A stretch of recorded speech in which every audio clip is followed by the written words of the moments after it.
Hi, John here again, and we're in the Smart House again. It's a great place, I'm always in the Smart House.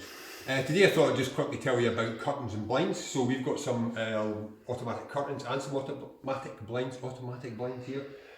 These curtains are tied down to various things, but there's a simple button here, so if I press the button on this side of the room or that side of the room, the curtains will close.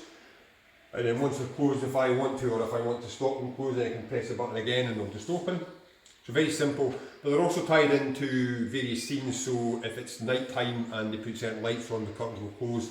Also, if it gets really hot, the curtains will close to block out the sun, because this is west facing, so the sun comes in there at the end of the day, it gets really hot.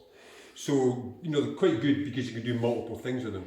We'll also show you the blind. We've got Google working our kitchen blinds. So, kitchen blinds are through there. And if I just simply ask, hey Google, close the kitchen blind. There we go. And it looks like it's going to hit the plant, but it's not, because we've got it set very clever. You just stop about now. And if I just ask, hey Google, open the kitchen blind. So great, very easy, hands-free operation of the blinds, curtains as well. And if you want to know any more, just visit the website jrsmartliving.co.uk and have a nice day.